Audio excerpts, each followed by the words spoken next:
Why do I get myself into these things? Can I really do this? Am I even qualified for this?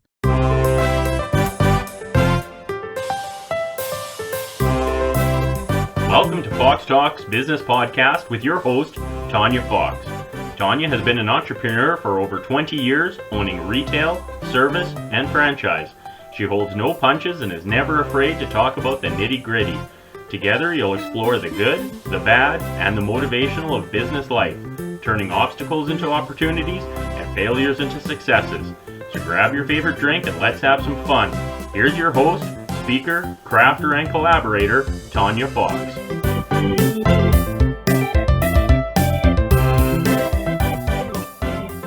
Last week, I was asked to present a mini seminar to my son's high school about budgeting basics.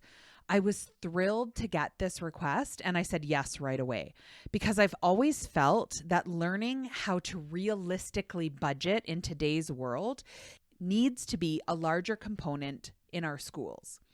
I had about a week to prepare my presentation, which wasn't a big deal because it's something that I speak on all the time. I already had presentations ready to go, and I just needed to kind of tweak it a little bit to make it more relatable to that age group. Then I ended up getting an email from them asking if I could do it in a different program that would be more compatible with what they use in the school. So I didn't think anything of it, and I said, sure, not a problem. I kind of knew the program, but not a lot, but I figured how hard could it really be? But as I started to work with it, I realized I wasn't as familiar with the program as I thought, and simply cutting and pasting wasn't working. And it didn't take long before I found myself feeling really stressed out because I was trying to get everything to work the way I had it in my head, and that was not happening. 1 point for stress. So I went to my best IT guy, my son, and I got him to help me with the program because he was a little bit more familiar than I was with some of the features. And I just still could not get it to work the way I wanted to. And I had to come to terms with the fact that I was just going to have to let some stuff go that I had in it because it just wasn't going to work. And as a sometimes self-appointed perfectionist, especially with my presentations, I started to feel the stress building even more. 2 points for stress. Now, although some of the things are trivial, to me, they felt really big, and they were getting bigger the closer it got to the presentation date because nothing felt like it was working. I really wanted to go into this with my best foot forward and give my most powerful presentation possible.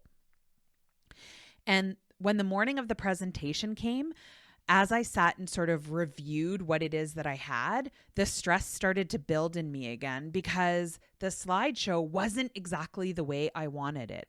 And although it was pretty close, I still was starting to see all of the areas that I didn't get it to work the way I wanted to.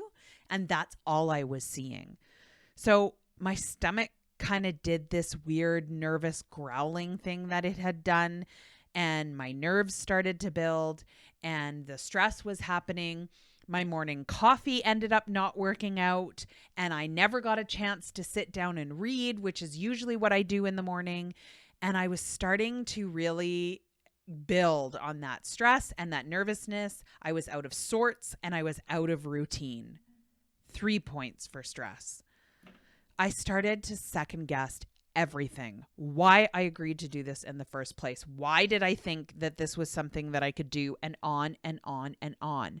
And the more I sat in these thoughts, the more stressed and nervous I started to feel. Now, I have spoken to crowds before. I've even worked with a charity for runaway young adults running a similar course. So it isn't anything new to me. It was teens, like teenagers, and they sometimes scare me, I'll admit it, because of all of the groups I've ever spoken to, teenagers and young adults like in their 20s, I find give the most brutal feedback. Now, always in hindsight, I am so grateful for that because they will tell it like it is. And it's a good thing for me. But at this moment in time, Hindsight was not in my view at all.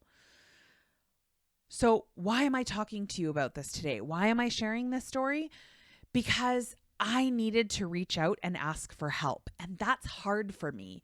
It's really hard for me when my anxiety starts to creep up on me, because when my anxiety starts to creep up, I start to feel nervous, I start to feel stressed, and I start to really doubt myself.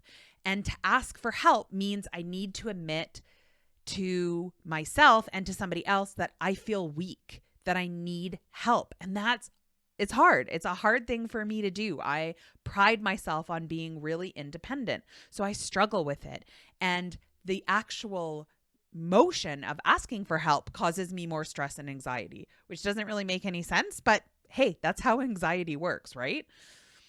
So as I was sitting there realizing I needed to reach out and ask for help, I kind of remembered that, you know what? Out of all of the people that I know, out of all of my fellow speaking friends, we've all talked about this before, that we go through this anxiety before we do a presentation.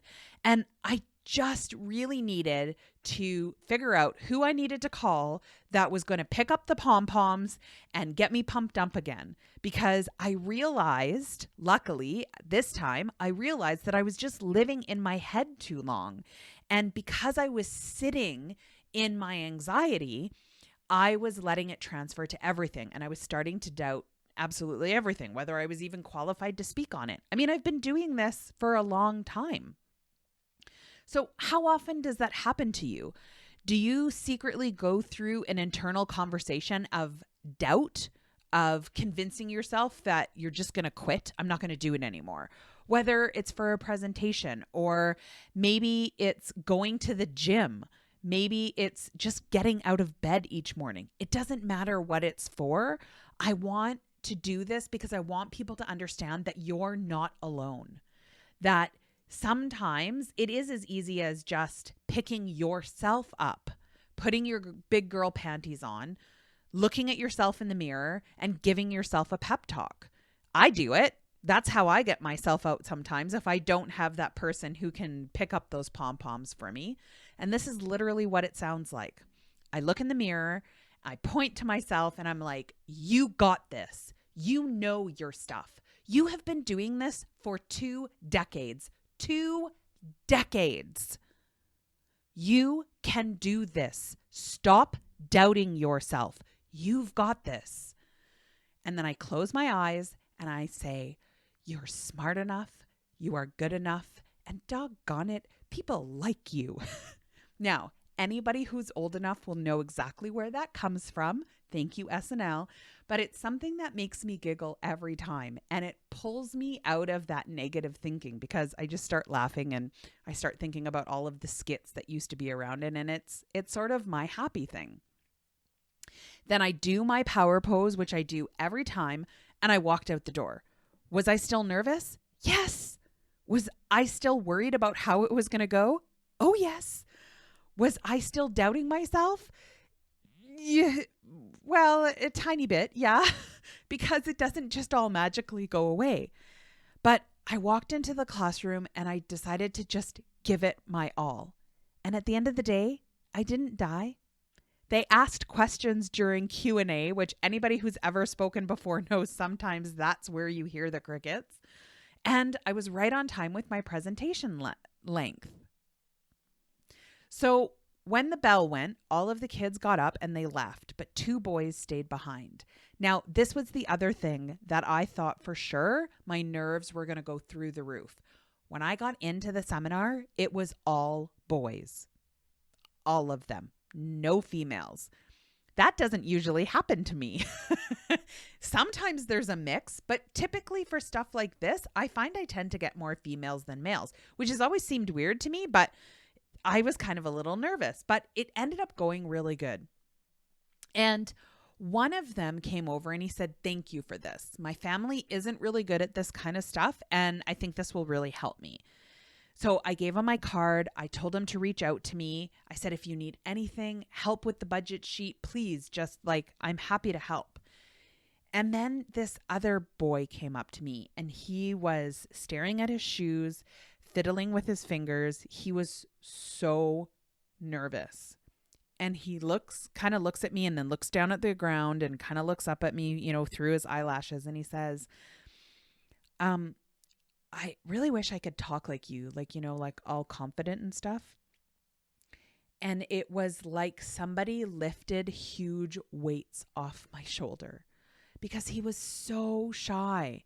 And I looked at him and I said, actually, you know what? I was really nervous coming here today, but I decided to do it anyway, and I didn't die, and I'm taking it as a win. And we both kind of laughed about it, and he sort of left. And it was only when I was starting to clean up that I realized how important it was for me that I fought through my fears and went through with it anyway. So I'm taking 1 point for me. Because every time I present, I just hope, my only hope is that I reach one person, that I can make a difference in one person's life. And I did that. So 2 points for me. And because that shy young man needed to know that I get nervous talking to groups and people too, and that he's not alone.